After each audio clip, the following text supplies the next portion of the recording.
నమస్తే అందరికీ, నేను మీ శౌరిక్ సమంత. సో బ్లాగ్స్ అప్లోడ్ చేసి చాలా డేస్ అవుతుంది, బట్ ఇప్పటి నుంచి మాత్రం కంటిన్యూస్ గా అప్లోడ్ చేస్తూ ఉంటాను. మీరు కూడా కొంచెం సపోర్ట్ చేసేయండి. రీసెంట్ గా రిలీజ్ అయిన కుబేరా మూవీ మీ అందరికీ ఎలా అనిపించిందో కమెంట్ చేసేయండి. నా ఎక్స్పీరియన్స్ ని మీతో కూడా షేర్ చేసుకుంటాను. వ్లాగ్ ని ఎండ్ వరకు తప్పకుండా చూసేయండి. వెనకాతల ఉన్నది ఏంటి అని ఆలోచిస్తున్నారా? మేము సిస్టమ్స్ లో ఎడిటింగ్ చేస్తూ ఉంటాం కదా, అందులో ఒక సిస్టమ్ లో చిన్న ఇష్యూ వచ్చింది. సో దానికోసమే రిపేర్ చేయడానికి తీసుకెళ్తున్నాం. దాని బాక్స్ మిస్ అయింది, అందుకే ఇలా క్లాత్ తో ప్యాక్ చేసి తీసుకువెళ్తున్నాం. ఆ రోజు క్లైమేట్ కూడా చాలా బాగుంది, దాన్ని మా దినేష్ గడ్ ఆస్వాదిస్తున్నాడు. సో మేమైతే గనక CPU తీసుకొని మేము కొన్న షాప్ దగ్గరికి అయితే వచ్చేసాము. మీరు ఎప్పుడైనా సరే ఎడిటింగ్ కోసమైనా లేదా గేమింగ్ కోసమైనా CPU తీసుకుని ఉంటే కనుక 1 year ఒకసారి సర్వీసింగ్ చేయించండి. దానివల్ల పర్ఫార్మెన్స్ ఎక్కడ తగ్గకుండా ఉంటుంది. యాక్చువల్ గా మా CPU లో 216GB ర్యామ్స్ ఉంటాయి, అందులో ఒక 16GB ర్యామ్ పనిచేయడం లేదు. సో వారంటీ పీరియడ్ లోనే ఉండడం వల్ల ఆ 216GB ర్యామ్స్ ని రీప్లేస్ చేసి ఒక 32GB ర్యామ్ అయితే ఫిక్స్ చేశారు. సో ప్రాబ్లమ్ సాల్వ్ అయిపోయింది అండ్ ఫైనల్ గా అక్కడ నుంచి అయితే బయలుదేరిపోయాం. సో అక్కడ నుంచి మేమైతే కొత్త కెమెరా కార్డ్ కోసం మేము ఎప్పుడు కెమెరాస్ తీసుకునే ప్లేస్ కి అయితే వచ్చేసాం. అదే గౌరీ కెమెరా వరల్డ్ అనమాట. మేము ఎప్పుడు వచ్చినా సరే తను బాగా రిసీవ్ చేసుకుంటారు మమ్మల్ని. మీ అందరికీ తెలుసో లేదో నా కెమెరా అంటే చాలా పిచ్చి. సో ఒకసారి స్టోర్ అంతా అలా లుక్ వేసేసుకొని కొత్త కార్డ్ పట్టుకొని బయటకు వచ్చేసాం. కుబేరా మూవీ రిలీజ్ అయిన దగ్గర నుంచి వెళ్దాం అనుకుంటున్నాను, కానీ లాస్ట్ మినిట్ లో వెళ్ళడం కావడం లేదు. సో అందుకే ఫైనల్ గా ఇవాళ సంగం సిరత్లో టికెట్స్ అయితే బుక్ చేసేసుకున్నాం. ముందే సినిమాస్ అంటే చాలా అభిమానం, అందులో ఇంత మంచి టాక్ వచ్చేసరికి సినిమా చూడడానికి నేనైతే చాలా ఎక్సైటెడ్ గా ఉన్నాను. సో పార్కింగ్ టికెట్ తీసుకొని పొట్టలో కొంచెం ఫుడ్ తోసేసి మేమైతే లోపలికి వెళ్ళిపోయాం. వీకెండ్స్ కాకపోయినా జనాలు మాత్రం చాలా ఎక్కువ మంది వచ్చారు.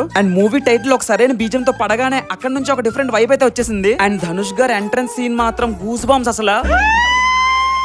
అతను యాక్టింగ్ కూడా చాలా బాగా చేశారు. ఒక హీరో అలాంటి టైప్ ఆఫ్ క్యారెక్టర్ ని 100% ఇన్వాల్వ్ అయి చేయడం అతని వల్లే సాధ్యం. స్టార్టింగ్ స్టేజ్ లో ఉన్న మాలాంటి ఫిల్మ్ మేకర్స్ కి ఇలాంటి సినిమాలు ఇన్స్పిరేషన్. అండ్ నాగ్ సార్ కోసం చెప్పాల్సిన అవసరం లేదు, ఇన్ని ఇయర్స్ నుంచి అతను యాక్టింగ్ తో మెస్పరెన్స్ చేస్తూనే ఉన్నారు. అండ్ శేఖర్ కమల గారు ఆ విజన్ అండ్ డైరెక్షన్ అయితే కనుక పీక్స్ అసలు. సినిమా ఎంత బాగుందంటే లాస్ట్ ఎండ్ కార్డ్ టైటిల్స్ పడుతున్నప్పుడు కూడా ఎవరు బయటకు వెళ్ళలేదు. ఎండ్ కార్డ్ పడిన తర్వాత మేము అందరూ బయటకు వచ్చేసాం. ఇప్పటికీ నా మైండ్ లో ఆ సినిమా రన్ అవుతూనే ఉంది. సెకండ్ టైం అయితే ఖచ్చితంగా చూసేస్తాను. But thank you so much guys ఈ వ్లాగ్ ఎండ్ వరకు చూసినందుకు. అండ్ ఆ వ్లాగ్స్ ఎలా ఉన్నాయో కమెంట్ చేసేయండి. ఇంకా మంచి వ్లాగ్స్ మీ అందరి ముందుకు వస్తాను. Until then subscribe. Bye by.